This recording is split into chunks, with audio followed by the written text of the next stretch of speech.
to the meaty part, the fabulous, the insightful, our fearless foresight leader, Madame Jennifer O'Rourke. So with that awkward pause as I try to unmute. So hi everyone, as Jasmine just said, my name is Jennifer O'Rourke. I'm the Senior Research Advisor and Foresight Lead at HRI. And if you hear any commotion or barking, that's my German Shepherd Link, and I'm just going to apologize in advance for his contributions. So a little about me before I start. I previously worked at Policy Horizons Canada as a foresight analyst on the future of geopolitics, emerging global challenges, the future of the economy, and the future of work.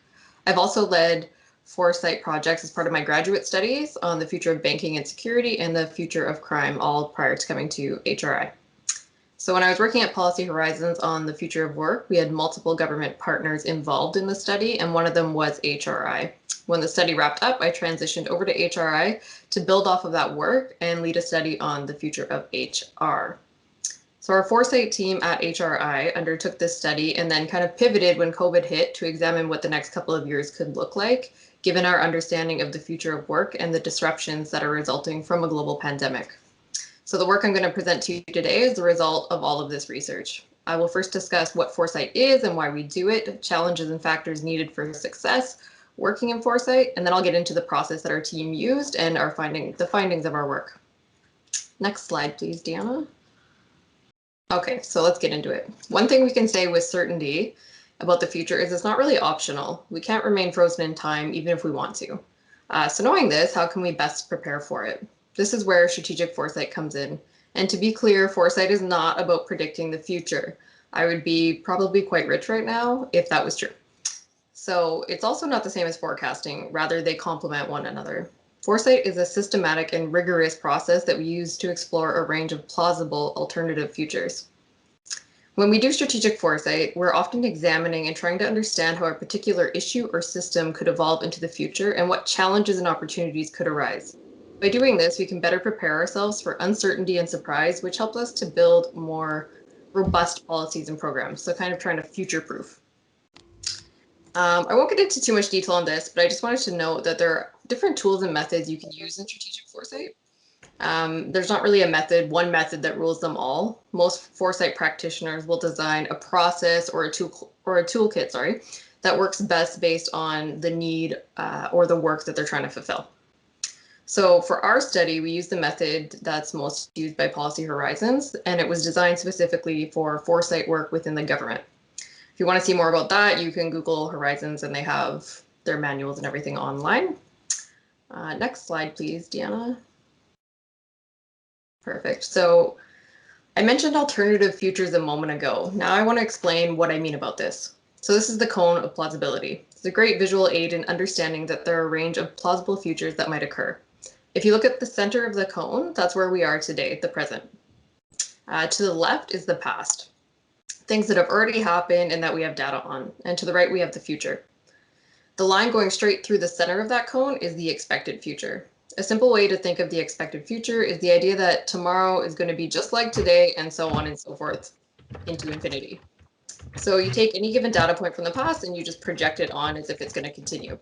What we do know, however, is that change happens over time, and eventually we'll be in a state that does not look at all like our current reality today. This is where that right-hand side of this cone comes in. So you'll notice the further you go to the right, the wider this cone gets. And that's because the further we think about and look into the future, the wider the range of alternative futures that could occur. Also, there are limits to what can happen. So if you see on the edges of that right cone, it says limits to plausibility. So generally anything outside of here are things that are really not likely to happen, we don't have evidence for. So for example, alien invasions, even though I'm sure there's somebody that will argue with me, there's some evidence about that. For now, it's outside the cone. So the last thing I want to say about this cone is that there's no data on the right-hand side because the future hasn't happened yet, so it's impossible for us to have data on it. This doesn't mean, though, that foresight is not based in evidence. There's plenty of evidence and research and indicators of change that are occurring today and even in the past that really help us gain an understanding of the different ways the future could unfold. Next slide, please. All right. So working in strategic foresight is not without challenges. At the base of some of these challenges is the simple fact that Most humans are comfortable with what's familiar, predictable, and known. We're not as comfortable with the opposite. So what is unfamiliar, unpredictable, and unknown, really things that we feel like we can't control. In a work context, we also face a lot of constraints working in government. We have a significant amount of today matters that take up most of our time and effort, as well as just our mental space. Futures work and foresight are also not always widely understood and can be looked at often as nice to haves instead of crucial business lines in strategic planning. On top of this, resources and expertise in the field are generally scarce. So what ends up happening is that foresight is undertaken as a side of the desk kind of task, if it's undertaken at all, which isn't ideal for getting robust results. So knowing all this, it's still vital that we do this work. Can you go to the next slide, please? All right, so I love this quote here from Michael Wernick that says, "It's not good enough, as the cliche goes, to be preparing for the last war. That means on so many fronts that we need to try to think ahead." So if we want to think of this quite literally, it could look like showing up to a war where your enemies have drones, autonomous weapons, robo-dogs, yes, that's a thing, and augmented humans, and you show up with foot soldiers and traditional weaponry. This likely isn't going to go well for you, and the excuse that you didn't have time to understand how the rest of the world is evolving wouldn't really fly. So I recognize that's a bit of an intense example, but it's also really true in how we work. So when we put all of our energy on today tasks and we don't adequately plan for the future, we end up working in a very outdated and inefficient manner, which makes it even harder to not only modernize, but to be well positioned in a rapidly evolving world. And the knock-on effects from that can be staggering. So everything from not being an attractive place to work, having a frustrated citizenry over cumbersome processes, and losing a lot of money over inefficiency. That's just to name a few. So knowing these challenges, how can we overcome them? Next slide, please. Oh, sorry, Deanna, can you go back one? It's my bad. So the first step is knowing how to bring people along into the future in a safe and comfortable way. So most foresight practitioners recognize that dealing with the future can be scary and uncomfortable for people, which is totally okay. It's absolutely okay to be worried about the future. But the cool thing is, the more we begin to understand what changes are coming, the less scary they become and the more empowered we are to have some control over how they'll play out and even make them work to our advantage. So going back into the practicalities of what it means to undertake foresight work, I'm going to highlight a few keys to success in running a successful foresight project. Next slide, please. All right, so number one, you need commitment across all levels. So from the bottom up, top down. And like I mentioned before, foresight's not always well understood. So having an executive champion is often quite vital. A lot of people are looking for, they have expectations of concrete and quick results in work. And with foresight, it is a longer process usually. So you really need someone that understands that and can stand by it as it takes time. The other thing is that often foresight is mistaken for a change management initiative, when really it's setting the groundwork for a really great change management or transformation initiative. Co-creation. So you want as much collaboration as possible. The more voices around the table, the greater diversity in viewpoints, which is critical. It's also important because you want to include experts in the system you're looking at. So you might have an expert in strategic foresight, but they're not going to be an expert in every subject and system they look in. So you really want to combine the two. And the last thing was co-creation. The more you involve other people, the more ownership they feel over that future, which is really important because it kind of takes it from people thinking that it's this thing out there to this thing that it's in their face and in their jobs and something they need to consider and plan for. And the last one's obviously you need the resources, expertise in the area, and clear project management. So trust and open-mindedness. This is important because you're asking people to really open their minds and think about things they might not have ever considered. So you need to be patient and realize that it's challenging to think about the future and what might occur. So next slide, please. All right, the process. So now we're getting into our work, which is kind of the juicy stuff. This is the process we use for our future of HR work. The framing we base off previous future work studies, as well as mapping out the HR system. For the scanning and literature review, we examined existing literature on the future of work in HR. So this includes things like forecast, major trends, expected futures, other foresight work. So there are other foresight institutions in many governments and also private corporations, not-for-profits. And we also looked at historical analysis of the system. And then we scan for weak signals of change. So these are often things we're looking for that nobody else is really talking about. And you can often add value in Foresight when you find these things, because you really want to find like what are other people, like what aren't we expecting? What do we need to be thinking about? And from there, we looked at all this and we identified the change drivers that could disrupt the future. And then we developed our scenarios on plausible futures for HR. Also, don't worry, I'm going to go into the drivers and the scenarios in a second. So that's why I'm just kind of skipping over them quickly right now. And from the scenarios, we constructed a preferred future state for HR, as well as things that we want to avoid. And from there, you kind of have a choice. Like your Foresight study can kind of wrap up here. But then from there, if you want to build a long-term vision, apply the Foresight and actually build some change management transformation process, you can do that from here. So next slide, please. And then the next one. Thank you. All right, so getting into the change drivers, here are some of the key change drivers that we identified. So digital labor platforms and automation drive job unbundling and temporary task-based work.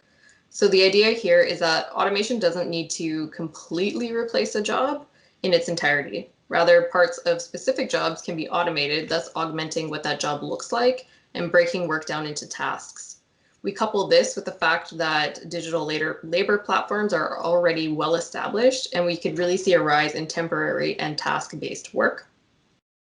So what this could look like in somewhere like the public service is that, you come in, you log in, and you're actually assigned tasks. And these can even be from other units or departments. And it's a lot more about using your expertise and your skill sets. So I don't know about everyone else, but my job involves a lot of tasks and things that I have to do that really don't have anything to do with my particular expertise. So this is about that efficiency and kind of putting your resources where best possible. And hopefully the AI can do a lot of that other work. AI and robotics. So a lot of people, when they talk about AI, they think like of job displacement from automation. But what we're thinking about here is how can it actually enhance our ability to do certain jobs? So for example, in knowledge work, AI can be used to examine multiple resources in minutes, as opposed to a human that takes, say, like 500 hours total estimate. We see this with AI in health. So if you're a doctor examining a medical image, you have your experience of, say, looking at 600 scans so far in your career to base a diagnosis off of. You get an AI that can look at scans, and suddenly you have an AI combing through millions of scans, even just like if they're domestic, say, Canadian scans from doctors, and providing the doctor with some diagnosis recommendations in seconds. So you then now have a doctor with the expertise and an AI. So that doctor's ability to accurately diagnose goes up significantly. With physical work and robotics and AI, you can think there are things right now. So where people can wear a haptic suit. So there's actual feedback with a remote robot. So say there's a remote robot in like a disaster zone looking for people. The person can actually feel and sense what the robot's doing, and it can be more careful in uncovering and looking for humans, but also not putting that human being at risk. So they're not going into that disaster zone themselves. Combined digital tech, so augmented reality, virtual reality, mixed reality. Also, I'll say there are definitions for all of these at the end of the presentation, which is on our GC Collab, I believe. If I'm wrong about that, somebody from my team, please clarify in the chat. These combine with relocation incentives to facilitate a rise in remote work. So with this tech, if you want to think of it, you can have a meeting. My whole team could actually be in my office with me. I have some smart glasses on and they're here kind of as holograms, but it's the same thing for them. So to them, I appear in their rooms. Relocation incentives. So there are some jurisdictions that are actually offering financial incentives to come and work and spend there because local spending is important. So you could work for, the United Arab Emirates and you could live in Tofino, BC and take the $1,000 they'll offer you to live and spend in their jurisdiction for their local economy. So yeah, you could see a big increase in borderless remote work and advancements in digital technology. So more and more devices are capable of gathering data and communicating with each other. So this allows for things like smart homes and smart workplaces. You could think of this like there's AI right now that can kind of read your mood and how you're feeling. So say I had an AI that flagged to my boss, like Jen was smiling 40% less today and she seemed 35% more agitated. You might want to check on her, check out her workload, that kind of thing. And not all these drivers, of course, are going to be about tech. So these last two are not. We have declining trust in governments. So it looks at decreased trust in government and institutions and how that's driving demand for increased transparency and lending itself to other entities taking on services usually provided by government. So, for example, mega corporations offering to provide internet infrastructure for entire nations. There are also drug cartels that are offering like health services, dental, and that kind of thing. Not condoning that, it's just a thing that's happening.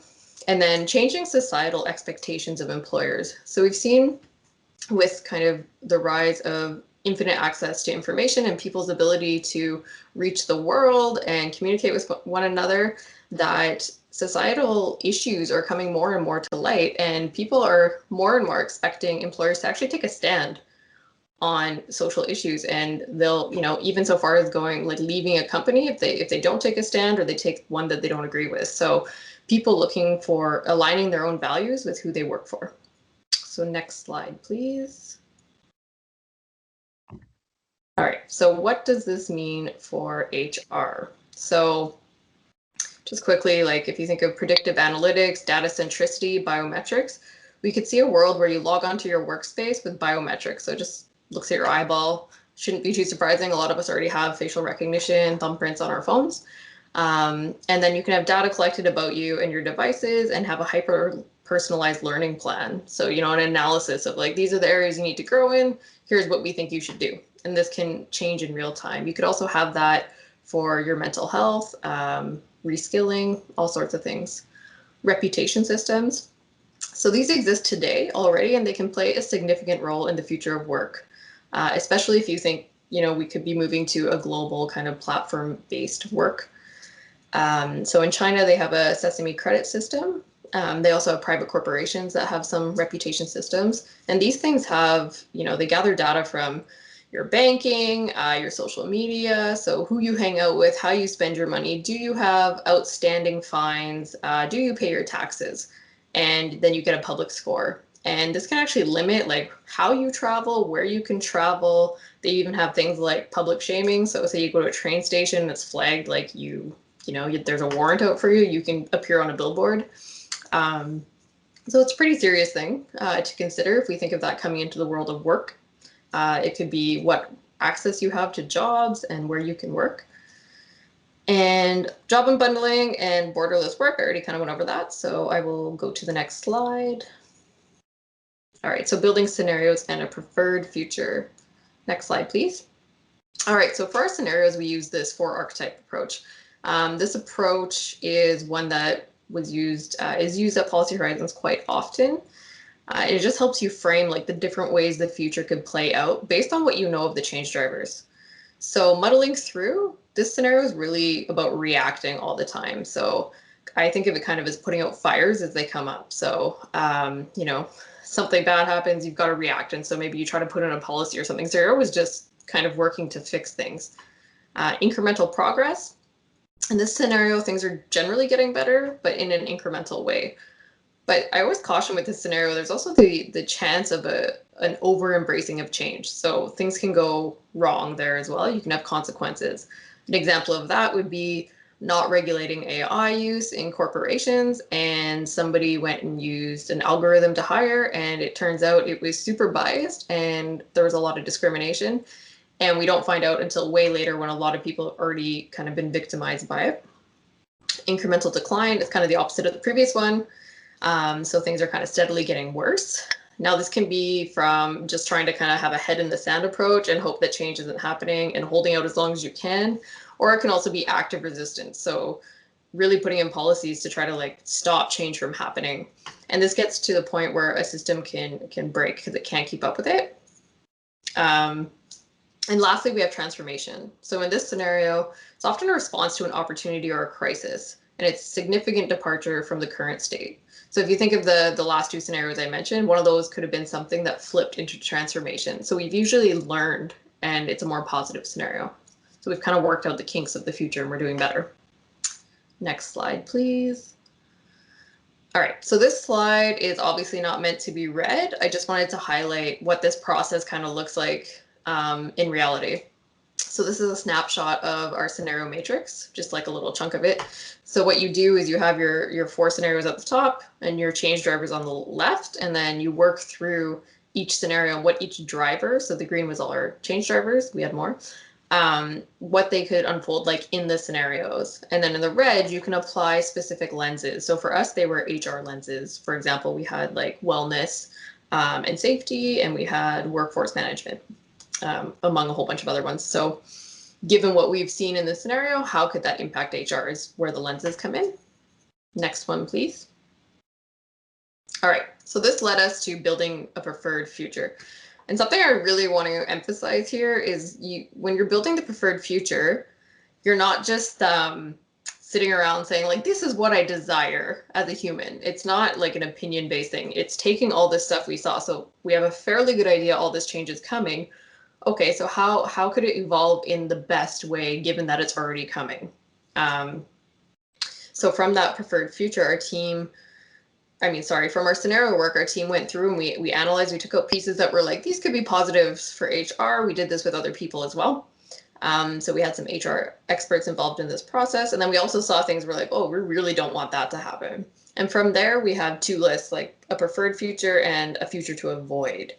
And from that list, we obviously focused on the preferred future. We started looking at, okay, are there some themes going on here? And so we ended up coming up with these 4 themes for a preferred future. So the first one we have here is human experience and lifestyle. The core idea behind this is that everything can be really hyper-personalized. So work could evolve in a way to place, oh, sorry, I skipped ahead of my notes here. So this is like hyper-personalized everything. So I already kind of mentioned this earlier, but if you have great data about your employees, about yourself as a human, and you have automation, you can have like customize everything. So customize learning plans, career planning, mental health, even the hours you work. And it's a blurring of that. It's employees being able to kind of, match their lifestyle and their work in a much more efficient and better manner for them. Trust and transparency. In this one, we have increased transparency and trust. So this is between employee and employer, as well as the government and citizenry overall. This results in much more open and accessible work environment, and it fosters a reduction in inefficiencies and increased collaboration efforts among departments. So can you just imagine if there was a way that all of our work was just open for us to see and we could just reach out and like be working with each other on different documents? That's kind of the picture we painted there. And then service delivery. So we did look at this for, service delivery as a government, but specifically for HR, it's about offering customized, efficient, and timely service. So HR processes becoming streamlined. So as an employee or job candidate, you submit information like one time and it goes to all the appropriate places. So you're not filling in your address and date of birth like 30 times every time you want to do a certain thing. And it's really based on the user. So it's user-centric design and very efficient. And diversity and inclusion. So with this one, it's about being able to harness tech to help us improve in diversity and inclusion. For example, using like real-time translation earbuds that allow us to communicate in multiple languages. So maybe with this, you could see, the inclusion of all Indigenous languages into official languages.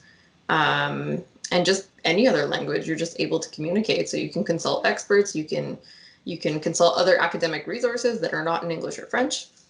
There's also a shift maybe to global accreditation that allows much more diversity in the workforce and an increase in fairness and unbiased hiring processes, promotions, and opportunities. So obviously that's me trying to just give you the highlights of these things. We will be publishing more about it with more information. And that is all I have on our Foresight.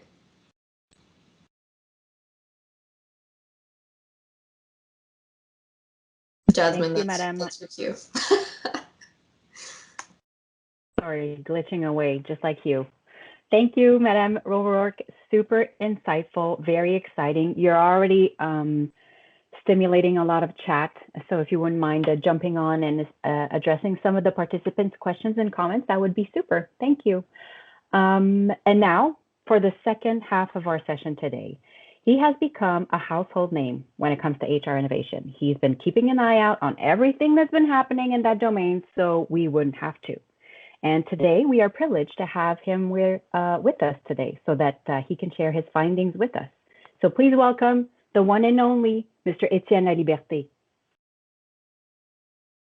Bonjour, hi everyone. So today I will present you some of the key takeaways from a research project that I did last fall entitled Interviews on the Future of Public Service HR.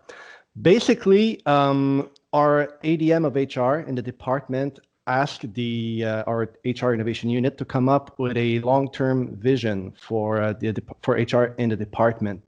And I proposed to survey a wide array of people across the public service, HR leaders, both executives, HR innovators, HR specialists, and even people outside the HR function, and just solicit their thoughts on what that future of HR may look like in the public service of Canada.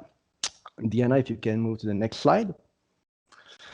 So basically, we use unstructured interviews and a small set of questions to get the conversation going, but I really left the interviewees take the conversation wherever they wanted.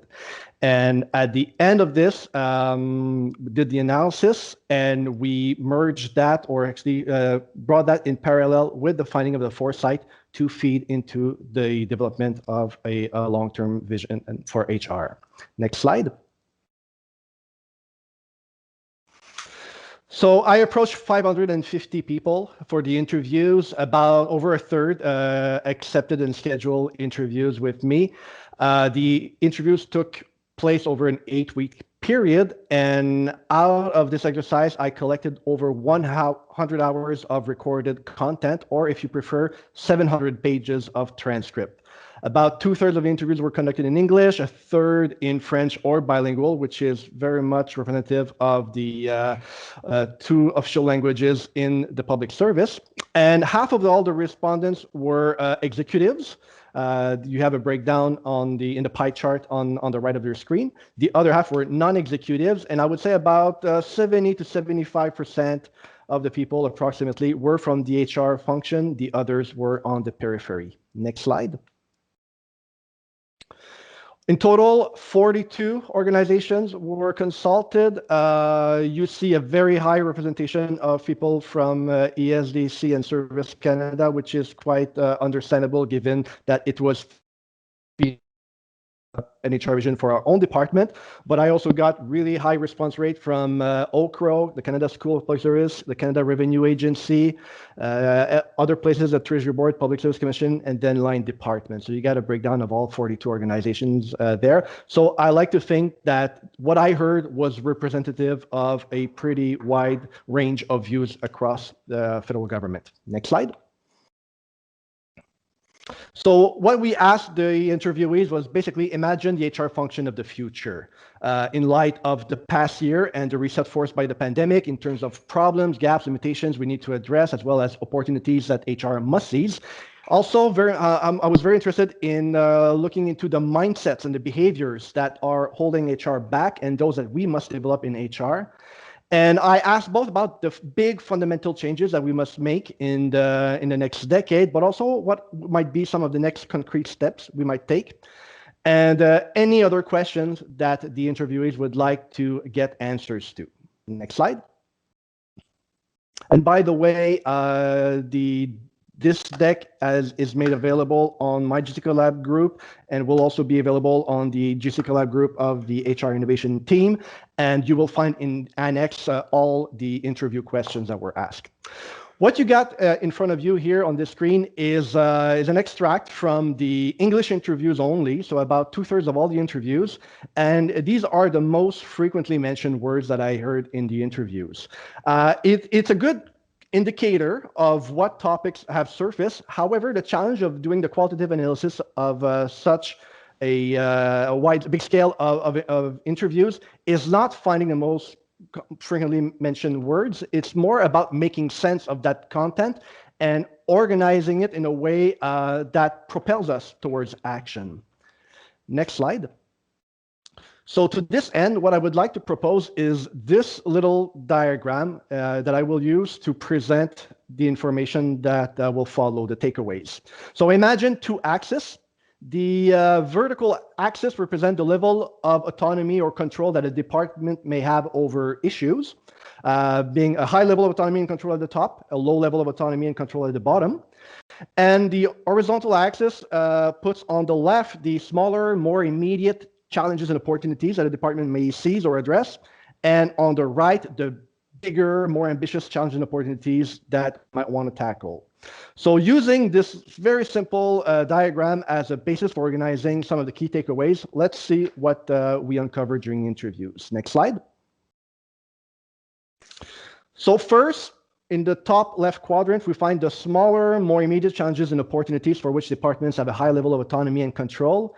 And here, no surprise, but top of the list, what we heard is that work from home, telework, remote work, virtual work are all probably or hopefully here to stay. That has been mentioned by absolutely everyone in the interviews. Secondly, technology and the equipment necessary to fully enable and support that work from home, telework, remote work, and virtual work still requires improvement and investment, and that's going to keep being the case for the next few years, probably. And the last big findings in this category is that, that was mentioned by most people, is that we have a unique opportunity to grow the talent pool in the, across the country, access talent anywhere, whether we're talking about talent outside the public service that we want to bring inside that now can apply on job almost anywhere because physical location is not as great of an issue or a limitation as it used to be. But also we have an opportunity to mobilize our internal workforce on any project, on any need across the public service. Next slide. In the bottom right corner, we find the big ambitious challenges and opportunities for which departments only have a low level of autonomy and control. Here, what we find are probably the most often mentioned topic was the archaic classification system, and these are not my words, it was used by the interviewees. Whenever I asked what are some of the fundamental changes we must make to HR to remain relevant in the future, that was by far the most frequently mentioned answers. Also, a lot of people have stressed the importance of taking an enterprise approach to address some of the challenges, and that takes many shapes. A lot of people have given as example the need to develop a data analytics capabilities that cuts across all departments, that is enterprise-wide. Others have suggested perhaps to consider shared HR services for the types of jobs for which every department and agency is hiring. Another topic that was also mentioned was that the fact that HR community must take ownership of its destiny. And that requires a couple of things. It will require central agency leadership, for sure, but also a strong horizontal leadership in the HR function across all departments and agencies. And a lot of people have stressed the necessity to professionalize HR, to basically up our standards and expectation as to what HR specialists must be capable of doing. And lastly, big topic, but Government of Canada may want to rethink the employment contract to meet the new reality, whether it's looking at the terms and conditions, collective agreements. The conditions of work have changed. We are not working, or a lot of employees are no longer working in a government work site. The hours are much more flexible than they used to be, so we need to make a lot of adjustment. These changes are almost too big for any department to challenge or to take over, and this will require the leadership of the central agencies and the cooperation of all departments and agencies. So these are important, but they're not the findings to which I want to bring your attention to. Next slide, please. What I really hope that you will take away from today's presentation is this box, the top right quadrant, the big ambitious challenges and opportunities for which departments have a high level of autonomy and control. 3 key takeaways here. Number 1, data analytics and evidence-based decision making. We must leverage HR data for the strategic interventions and put the evidence at the center of the decision-making processes. Gut feelings, guesswork, and opinions are no longer enough to move HR forward. We need to look into data analytics and hard evidence. Next, HR digitalization. By digitalization, I'm not talking about converting paper to bits and bytes. What we're talking about is making our HR products and services simple, modern, digitally enabled, available anytime, anywhere, from any device. And lastly, user centricity. With user centricity, I encompass a very wide range of topics, but essentially the key here is to shift the focus of HR away from compliance with policies and processes to focus on meeting the needs of the users, whether they are managers, employees, and candidates. Next slide. So out of these key takeaways, what you should remember is that departments and agencies are already working on the most immediate challenges and opportunities we face, whether it's enabling work from home, telework, remote work, and we should sustain the momentum. So that's a big takeaway. I'm not going to talk about this anymore because all departments and agencies are already looking into it. Second, departments and agencies can influence the bigger challenges and opportunities for which strong horizontal collaboration with other organizations, the leadership of central agencies will be required. I'm not going to talk more about this because it's beyond most of our control, unless you're working at Treasury Board Secretariat, OCRO, Public Service Commission. These issues are probably too big for you. So I trust that these central agencies are working with the heads of HR across government to solve these issues. The big takeaway, once again, is the last one, that departments and agencies are still in many regards catching up with the evolution of the HR industry outside the public service. And we need to shift several of our mindsets and behaviors and tools and practices to make place for radically different ways of doing HR. And this is where departments and agencies have a lot of autonomy, a lot of control, and it's entirely up to them to make some of these strategic choices. So I will not go into the appendix, but if you are curious, I detail, paint a picture of the population that took part in the interviews. And also you'll find in Appendix 3 a small sample of quotes to illustrate the key takeaways that I've described today. So that wraps up the first half of my presentation today. Diana, you can close the PowerPoint, and maybe you can bring on the screen in the meantime the full visual that we've used to promote the event, HR 2030. I didn't include it in my PowerPoint, but this can make a nice backdrop for what follows. What I would like to talk about in the next few minutes are more of a personal perspective on the takeaways. So I'm going to take off my researcher hat, and I'm going to put on my Étienne Laliberté's hat. And I've done this presentation already maybe 3-4 times, and every time I get the same types of reaction. And here's the reaction that I typically get. It's one of 3 things. Very often, people will quickly dismiss most of what I've just presented about HR digitalization, user centricity, data and evidence-based management, or decision-making, and instead they will ask me about their area of work, their HR discipline, where it be classifications, staffing, mental health and well-being, diversity and inclusion, etc. Very often, other people will tell me that, yeah, it's nice what you presented, but it's too abstract. Can you give me something more tangible? Like, what can I do next? And the third type of reaction that I'm used to get by now is people who are saying, oh, that's very nice, but you're all talking about big system change, complex change that's way above my pay grade. I'm working in the trenches. I'm on the front line. I'm doing HR. I'm in the operations. How am I going to be able to change any of that? So let me get into some of the answers to these concerns. To the first concern, I would say this. Jennifer and I, we were asked to look at the distant future. I understand that most of us are preoccupied with the present and the near future, like what's going to happen next month, next year, perhaps.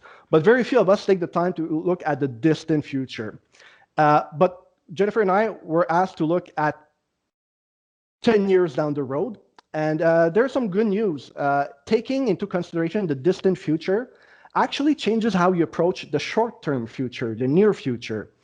So if you remember from the presentation that I gave you, the key takeaways for which departments have a high level of autonomy and control are you find on this visual that you have right now on your screen in the bottom left corner.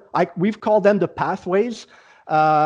We could also look at these as strategies that we could pursue, long-term strategies, like a decade-long strategies to pursue.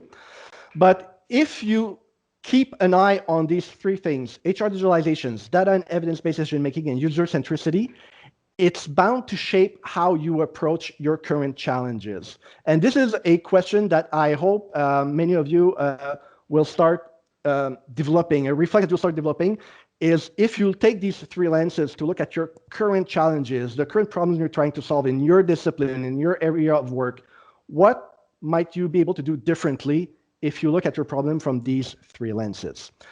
I'm going to open a small parenthesis here because I know that a lot of you wonder, in particular, why we didn't put diversity and inclusion in some of these pathways or strategies. From the interviews on the future of public service HR, diversity, equity, and inclusion was probably the most frequently mentioned topic next to telework, working from home, virtual work. But it was always presented in the same way. It was a desired state. We want to achieve diversity and inclusion. We want to achieve representativity of employment equity groups. It was never framed as or rarely framed as a strategy to pursue that would allow the public service to provide better service to Canadians. Now, in the next month, I will listen again to these interviews and I will be paying more attention to any clue that might point to diversity and inclusion as a strategy to pursue that will get us where we want. But for the moment, what I've heard from diversity and inclusion is that we are really framing it as a desired state we want to achieve. And for that reason, we have kept it in the upper part of the visual you have on your screen as a preferred future. I'm going to close the parenthesis on diversity and inclusion because I'm not going to talk specifically about it. But diversity and inclusion is one of those hot topic or discipline that you can look at using the three lenses that I've described: HR digitalization, user centricity, data, and evidence-based decision making. Now on to the second concern that I briefly mentioned, which is that some of these concepts, these three pathways are perhaps a little too abstract, not tangible enough. What should we do next? I'm going to take a few minutes to give you some specific examples, concrete examples of where these pathways have been applied. And I'm going to try, when possible, to draw contrasts between what are good examples and what are poor examples. So let's start with HR digitalization. I know the concept of HR digitalization or even digital government is a little too abstract to many of us. We often equate digital with technology. However, that is a mistake. Digital is actually much more than technology. Technology is only a tiny fraction of what it means to be digital in government. So here's an example to give you some insight into what is not digital versus what is digital. Think about the public service performance management application. You know, the application that you use annually when you have to complete your annual performance appraisal, that application. If you've ever gone through the process of doing your annual performance evaluation, you know what I'm talking about, and you know that it's not user-friendly. It's clunky. The process is fragmented. There's a lot of back and forth between you, the employee, inputting in content, then waiting for an approval from the manager, then the manager adding content. It's not a pleasant experience, not to mention that there's limited space to define work objective and provide feedback. I even know people who have received glowing evaluations, surpassed their work objective, and by the time they were done with filling their annual performance appraisal in that system, they were really frustrated because it's so unpleasant to use as a system. So this is an example where, although we're talking about a technology, although the solution is online, there's actually almost nothing digital about it. Contrast this with a different application. By now, I assume that most of you are familiar with the MyGCPay application, where you can see your pay, and so it's in the pay and compensation system. But I don't know about you, but I do remember the first time I looked at that application and I fell in love with it instantly. It was clean, it was simple, intuitive to navigate. It showed graphs and data. In 20 seconds of looking at that application, I knew exactly how to navigate it. I knew exactly where to find the information that I was looking for, and it did exactly that I needed to do. I even remember the week that it came out, I was reading on Twitter comments about public servants who were in awe or disbelief that such a neat application had been developed by the Public Service of Canada. They couldn't believe it because it was so incredibly well designed around the user needs. So this is a great example of what it means to be digital. So what else can we develop like that? Well, I would say that many, if not most, of HR products and services should take that route. We should aim for that level of digital service in HR. And the good news is that we have a precedent that exists, that MyGCPay app, which is great. But the better news is that by now most departments have the skill set and the expertise to develop such applications. And when we look at some of the products and services that the government designs for Canadians, so applications that are designed with the digital principles in mind, we should have the confidence that, yeah, we are capable of doing the same within HR. It's just about holding the same expectations for our internal services, like HR, as the services we provide to Canadians. So since I just spoke about meeting user needs, let me discuss the second pathway, user centricity. Now, I'm about to say a few things that I know will tick off a few people, may shock or even perhaps offend some HR sensibilities, but if you don't think you can hear it, now is probably a good time to disconnect from this presentation.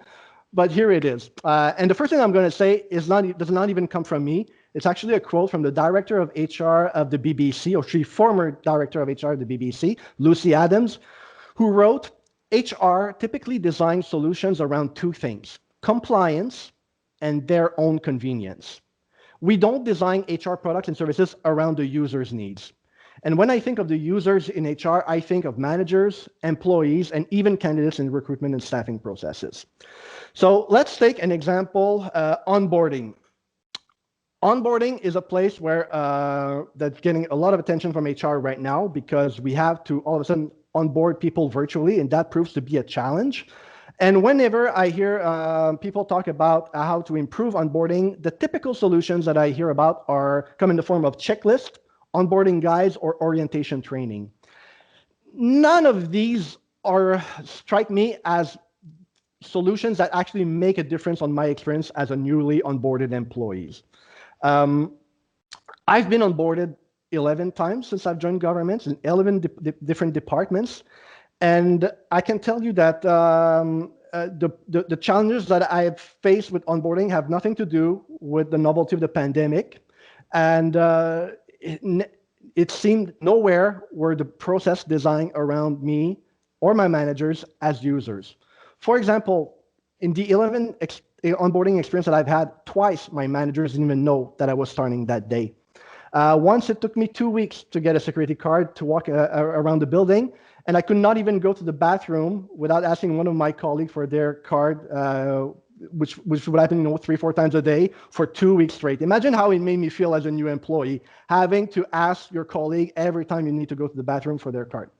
Once it took me a whole month before when every morning I had to call my manager to come pick me up at the security desk because I didn't have a security card. Once it took me 5 weeks to be equipped to do my job because I had to submit myself 9 separate tickets to the IT help desk to get my computer, get my VPN activated, get my access to my email address, get a phone, get a password. It was all up to me to do that work. 5 weeks straight, I was not equipped to do my job. And then the more absurd, but I've had a job where it took me 49 days to get a computer and being equipped to do my job, and another pre-pandemic where it took me 88 days, where I was not equipped to do my job. So when we talk about user centricity, there are opportunities that to make a difference in the experience of the employees that go way, way beyond those checklists, those onboarding guides, or those orientation training. I'm going to give you an example of how to make it happen, because what I've experienced was miserable as an employee, but it was just as miserable for my managers, because my managers, while I didn't have a computer to work on, my managers were writing back and forth with 5-6 different people to try to get me a computer, and it was never clear who had the answer, who was activating the process, where was the follow-up, who was responsible for the process. It was complete chaos. But there's a better approach to do it. And I'm going to give you one example of a department that took a user-centric approach to redesign the process of pre-onboarding around its users.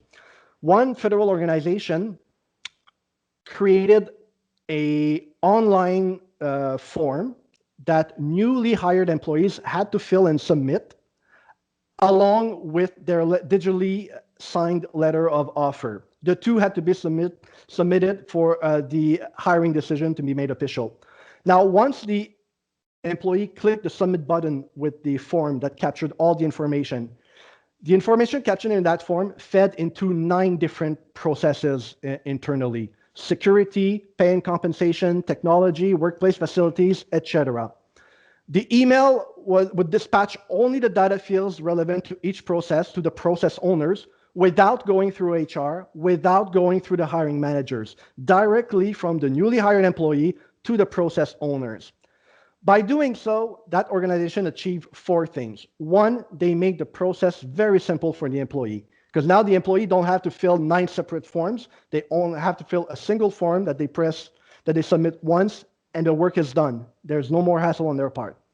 2, the form bypassed HR completely. It went directly to the process owners, and it did not go to the hiring managers either. So these people did not encounter any friction. It was not up to them to forward emails back and forth to each of these 9 process owners.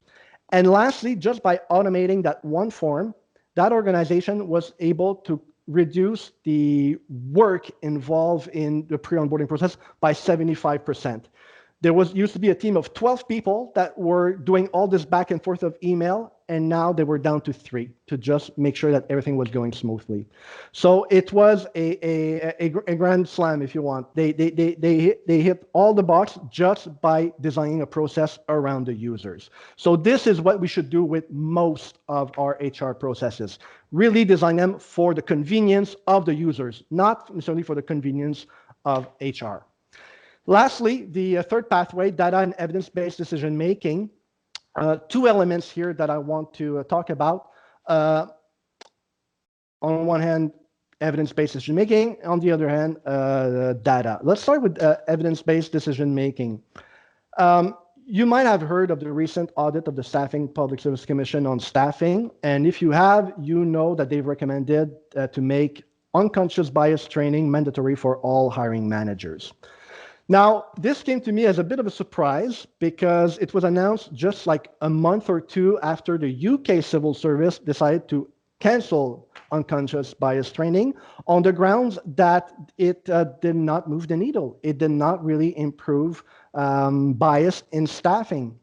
And if you take an evidence-based approach to inform your course of decision, well, you will realize that actually there's quite a lot of evidence supporting the fact that the effectiveness of unconscious bias training is mixed at best and sometimes even backfires. What actually helps move the needle when it comes to curbing biases in staffing is interventions on the processes themselves. Things like opting for structured interviews, using rubrics, resorting to diverse interview panels, things like blindfold assessment. All of these things are examples of things that actually help improve or help reduce bias in staffing.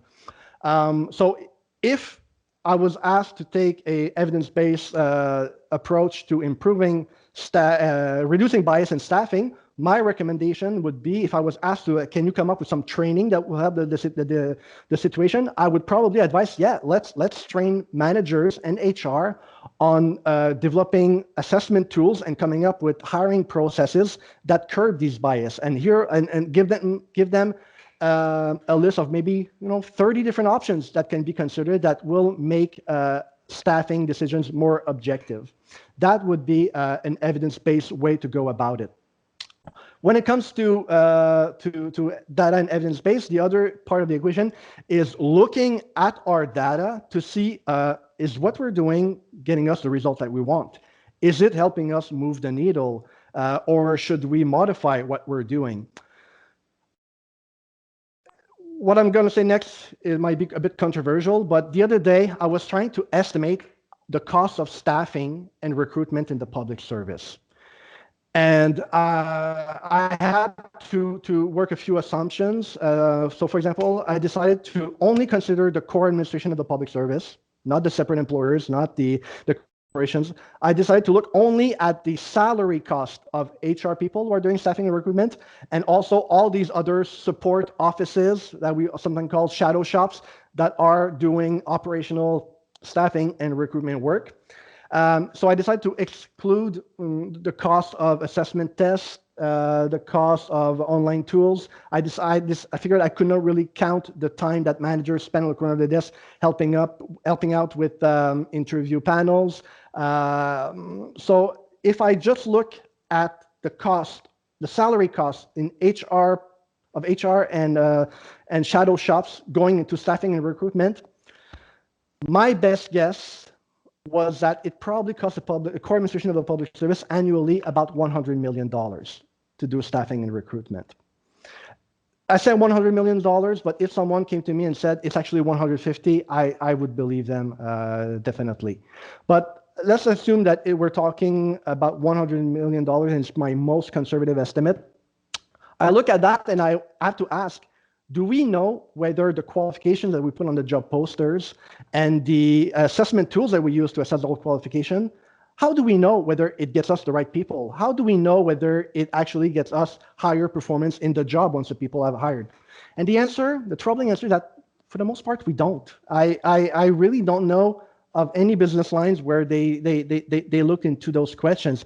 Now, I have a colleague right now who is looking exactly into answering these questions and figuring out, well, we spend a lot of time putting a qualification on these posters. Which of these qualifications actually make a difference on the quality of hires we make?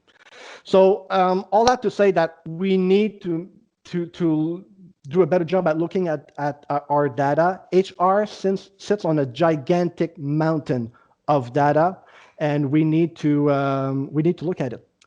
So,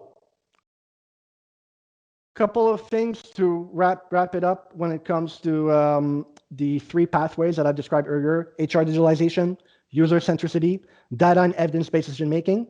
How can we set these wheels in motion? Well, here are a few ideas. Number one, keep the distant future in your line of sight. Keep an eye on those three things, and they will shape the way you approach your current area of work, your current HR disciplines, the current challenges that you face in your job right now. Second,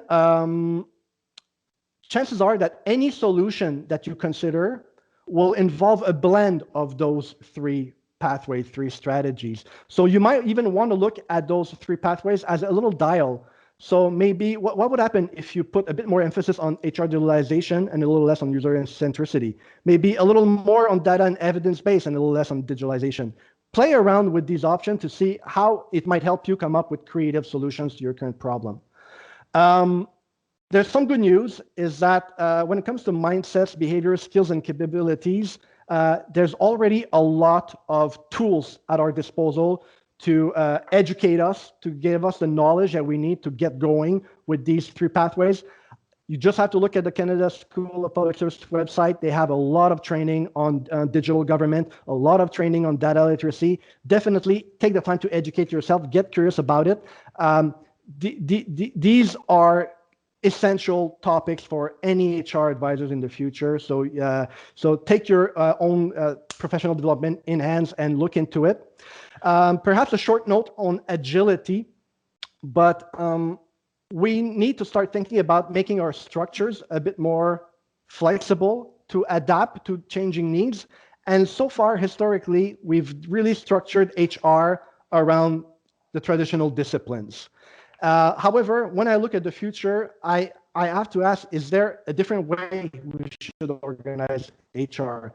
Shouldn't HR perhaps in the future get organized around people analytics, around user experience? And it may sound a bit bold if I say it like that, but if you are curious, just go on the internet and do a search for VP of Digital HR, VP of Employee Experience, VP of People Analytics, and you'll be surprised by how many organizations in the private sector have changed their org structure in HR to meet this new reality. So I'm not talking about fiction, it's actually already there. Lastly, I would like to leave you on a few more optimistic note, but I know that what Jennifer and I have presented so far is hard. It's a lot to absorb. It might be intimidating. And I just want you to know that you're not alone. We're all in this together, and we're all starting from the same place. So, you don't feel isolated. It's a collective challenge we need to tackle. Second, all these findings are extremely consistent with changes we observe in the HR industry outside of government. So we're not operating in our own little bubble when we present these pathways and these enablers. It's very consistent with what's out there. So that's a good thing. If you wonder where to start, I'm going to offer you a clue. But again, HR is sitting on a gigantic mountain of data. And we're using it suboptimally. So let's start by looking at the data we already have and see what we can learn from it, even if it's imperfect. And lastly, I will conclude where Jennifer kicked off the presentation. But the challenge that is ahead of us is not demanded of us. It's still optional at this point. But regardless of what we do, that future is coming at us. But right now, we have a choice to embrace those challenges and shape our destiny, or just be at effect, like be in response mode when it catches up to us. So that concludes my presentation. So I will leave you on a question, which was the exact same question that Jennifer asked at the beginning: is do we want to be prepared for this? Thank you. That's great. Thank you so much, Étienne. Thank you all for your wonderful participation. Étienne, we really appreciate you taking the time to share your findings. I think it confirms a lot of what we already knew. And unfortunately, some of us can relate all too well to some of the examples you shared. So everyone in attendance today, thank you for your comments, your reactions. Please continue to share your questions in Slido, in the chat, however you prefer to interact with us. Our presenters are now available to address some of your comments. You can write them in, or you could raise your hand and I'll call on you. We can take turns, turn your camera on for our live interaction with our experts. But if I may, just because I can.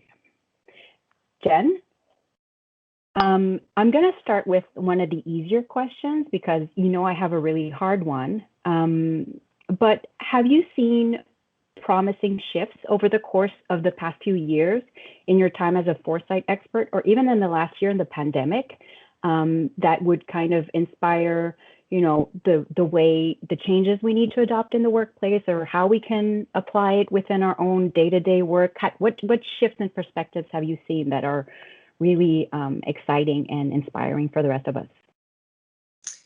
Yeah, I mean, I've seen some things. I'm naturally maybe a bit of a pessimist working in the future and working in an environment that's got a lot of red tape and bureaucracy. But I also understand we do work in a massive system, so change is hard. And it deters us a lot. But a lot of the stuff that I see that gives me hope are usually like smaller units and kind of grassroots pushes to innovate. So like I think we have a fantastic public service, and there's just a lot of people that really want change and that want to be part of that change. And to me, it's more about like unifying that and really figuring out how we make it happen. And the other thing is, the more I tend to just like have one-on-ones or meetings or present, I'll get feedback from people that say, now I do my job differently, because when I get something, I think, is this thinking about the future?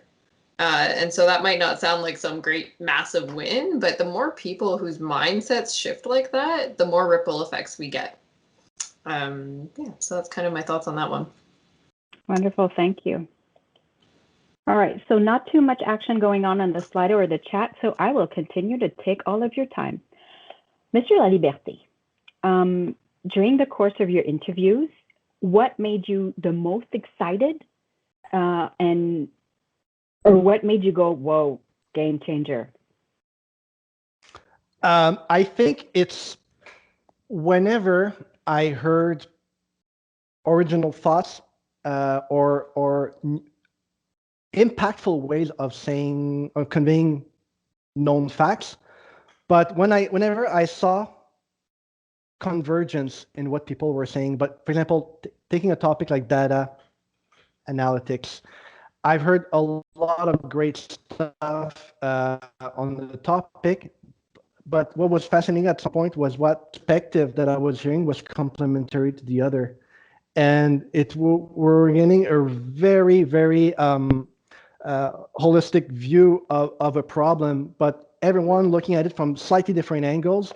That when we string together these clips from the video of interviews, and you listen to what people have to say about a topic like data, and other topics as well, but you can't help but feel compelled to take action. It really makes a case for the change.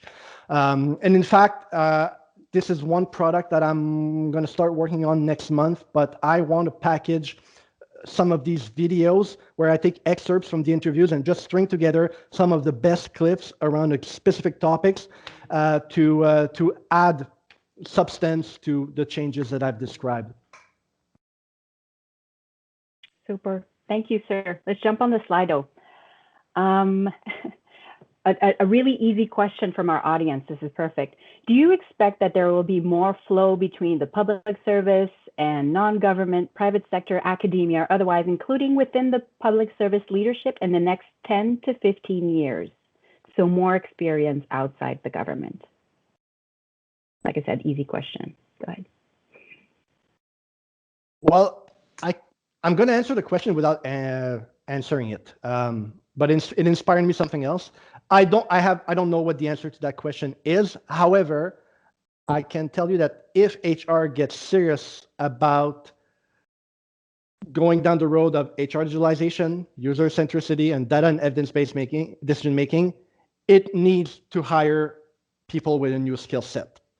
And that skill set currently does not exist a lot in the public service. So either we need to upskill our HR people, or we need to recruit people from outside into the HR function, people who will bring not the traditional HR skill set that we're used to, not the traditional knowledge, but things like design thinking, agile project management, industrial organizational psychology, and I can name you a dozen more skills that we need to bring into HR in order to meet the challenges of the future. Thank you. Jennifer, did you want to chime in or? Sure. I mean, obviously, I don't know where the government's going to go with this in the future, but I do know when a big part of Foresight and Futures work is consulting people on future stuff. So generally when we undertake Foresight studies, we reach out to experts in the field. There's a lot of talk between other Foresight units. So in that area, for sure, and I think it's vital that we continue to do that. Unfortunately, I don't know which way we're going to go. Nice. Thank you. We have a hand up. So Gayla Tibbetts. Good afternoon, everybody. Gayla Tibbetts here from CERNAC. I'm wondering, I asked a question in the chat, and maybe it was missed.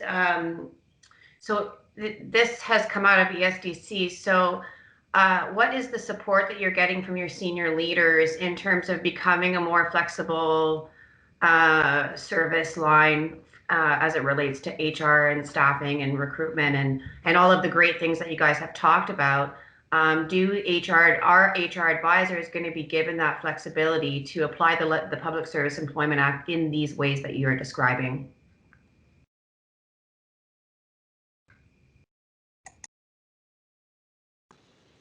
That's a very good question. We're all nodding. I'm actually inclined to pass it more to John. So I just put you on the Yeah, spot, but I think 100%. I think it's above my pay grade.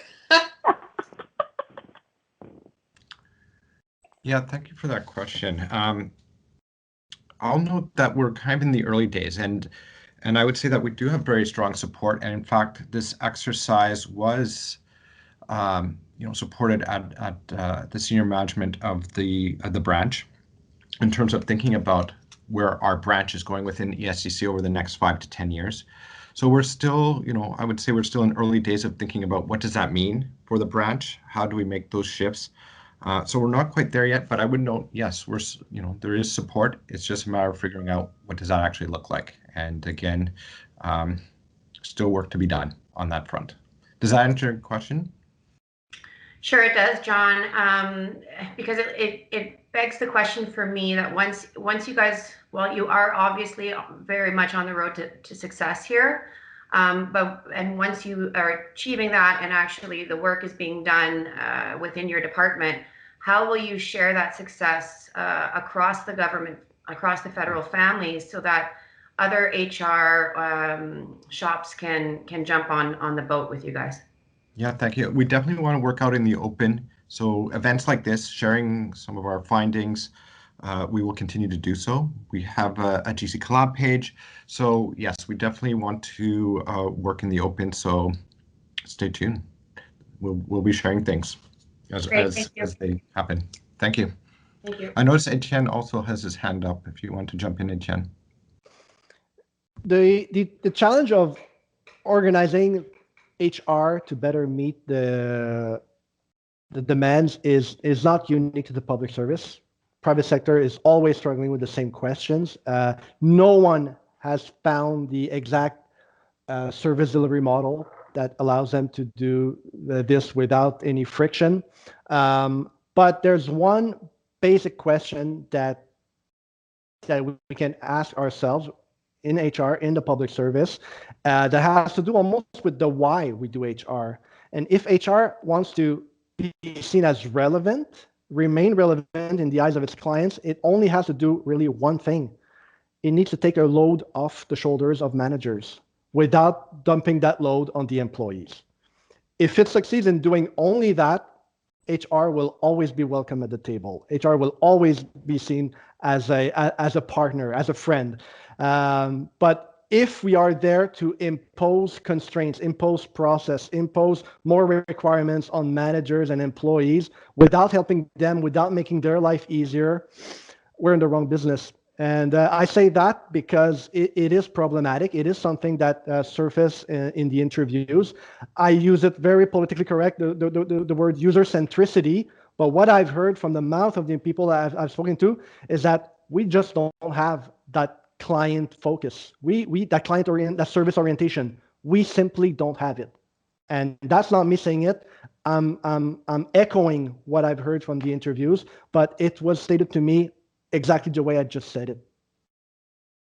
Thank you. Thank you for jumping in. We're going to go back to our Slido question. One of our most popular questions is, what are some of the challenging mindsets that are preventing the average HR practitioner to embrace the future? So in the products that I will create, based on the interviews on the future of public service HR, there will certainly be a few products that will be focusing solely on mindsets and behaviors.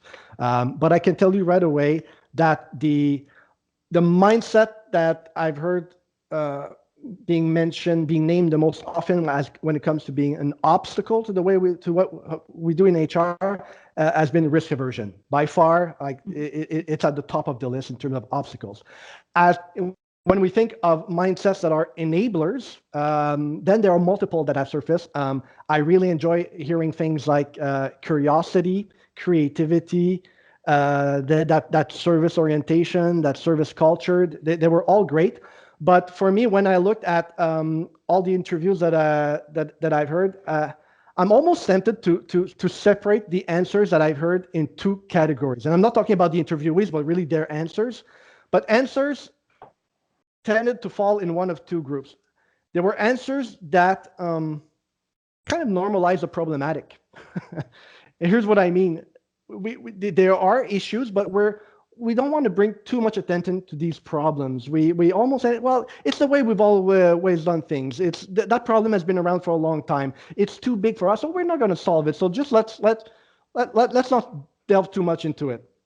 But then there were other answers that were not satisfied with the status quo and problematized the normal and said, well, for example, onboarding. No one has really not aware of any department that really has a smooth onboarding process where employees are functional on day one on the job, and that's unacceptable. There's no private sector company that would allow their employees not to be equipped to their job on day one. It just doesn't happen. Why is it so widely the norm here in the public service? So there are people that when they answer their question, they would problematize the normal. This is not acceptable. We should not put up with this kind of thing. So I think it goes back to a form of mindset, being willing and having the courage to and like reject the status quo. This is unacceptable. We can let that happen. Madame O'Rourke, anything to say on larger mindsets and shifts, not only maybe within the HR community, but in a wider sense as well? Yeah, I mean, I'll go back to some of the stuff I presented, and it's this idea that, one, we're kind of hardwired to not want change, even if we think you do, or we don't like the familiar, maybe I should say is better. Or the unfamiliar, sorry. So naturally, we want to be able to control things. So you get a lot of resistance with futures work and planning because, one, people don't always like what you have to say. So it's really having a shift to a more open mind and recognizing that when you're doing this kind of work, you're not trying to scare people or force them into like a drastic change into the 10 years. We're talking about 10 to 15 years plus. It's about planning. Like, you get a preferred future and you backcast and you make it work in incremental ways. So there's that openness. Also the recognition and placing importance on strategic planning and things like any futures kind of work, because we allocate a massive amount of resources to today problems and we don't always put that time into the futures thinking. So it's really stepping back and having a mindset that's more long term. Those are just the top of the line for me. Mm-hmm. Wonderful, thank you. So lots of activity in the Slido, lots of activity in the chat. If we only have 2 minutes left, because we want to give you enough time to run to your next meeting, so if you don't mind, we're going to compile all of the questions that we haven't had an opportunity to answer, and we will post the responses on our wiki page. Of course, some of these questions are not within our area of expertise, so we'll let some of the experts chime in as well. So I've been trying to, do you believe change is only left to central agencies like the PSC or OCRO or PCO? Can departments do their own experimenting? And do we have any examples? Yes. I mean, no. Yes to the second part. Yeah, I mean, Étienne, you can probably talk much more about the central agency piece of this, but there's lots of grassroots change. Even at ESDC example, we have an innovation fund. So that's what our DM Flack, he put an innovation fund and panel together for grassroots innovation. So to fund people to do things like below the EX level, to have change and see what things can happen and pilot. And we have meetings all the time with units like our own that are working all around trying to do the same thing. Thank you. Étienne? Well, there are two big questions there. Do you believe change is only left to the central agencies like the PSC or CRO? The answer to me is clearly no. It's not just up to them. And in fact, in my interviews, I've had a number of ADMs of HR that have called on the entire HR community to take control of their destiny. They didn't point the finger at Okro. They didn't point the finger at public information. They said, this is a leadership issue, a collective leadership issue of all the heads of HR that need to come together to address this. So definitely not just up to central agencies. And can departments do their own experimenting? Absolutely. There's a tree. Actually, that's where the innovation is happening. It's in the trenches. It's really close to the front line, to the, actually, in my department right now, the best example of HR innovation that I see are happening at the front lines. People like business lines that have specific hiring needs and are deciding, I'm going to try this thing, and they go and they do something really creative with it. And as an example, but on Friday I was talking with someone with a techie who was interested in HR problems, and I was just trying to come up with a list of original HR solutions that are a good example of how to do innovation, how to be creative to solve these problems. And without any thinking, I had a list of 13 examples on my notepad that I want to share with this person. So there's a tremendous amount of experimentation and innovation happening on the front lines.